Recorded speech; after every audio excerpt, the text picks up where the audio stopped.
குகைகளில் வாழ கற்றுக்கொண்ட மனிதர்கள் குரோமாக்னஸ்.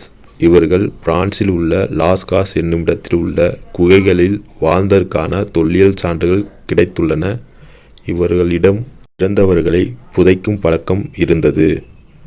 இங்கு கேள்வி எப்படி கேட்பாங்கன்னா, இறந்தவர்களை புதைக்கும் பழக்கம் எந்த மனிதர்களிடம் இருந்தது என்று கேட்பாங்க. அதே மாதிரி குகையில் வாழ கற்றுக்கொண்ட மனிதன் யார் என்று கேட்பாங்க. நாணயங்கள் பற்றிய படிப்பிற்கு நாணயவியல் என்றும், எழுத்துப் பொறிப்புகள் பற்றிய படிப்பிற்கு கல்வெட்டியல் என்றும் பொருள். மனிதர்கள் பரிணாம வளர்ச்சி அடைந்த கதையை தொல்லியல் மற்றும் மானுடவியல் ஆகியவற்றின் உதவியுடன் நாம் அறிவியல் நோக்கில் பயில முடியும்.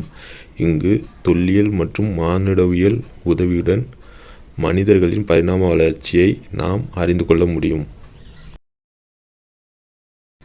வரலாற்று முந்தைய கால மனிதர்களையும் அவர்கள் பயன்படுத்திய பொருட்களையும் பற்றி படிப்பதுதான் தொல்லியல்.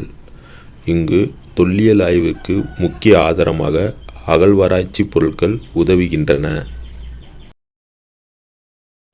மானுடவியல் என்பது மனிதர்கள் மற்றும் அவர்களின் பரிணாம வளர்ச்சியை பற்றி படிப்பது ஆகும்.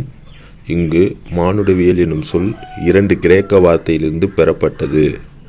ஆந்த்ரோப்ஸ் என்பதன் பொருள் மனிதன் என்றும், லோகோஸ் என்பதன் பொருள் எண்ணங்கள் அல்லது காரணம் என்று பொருள்படும்.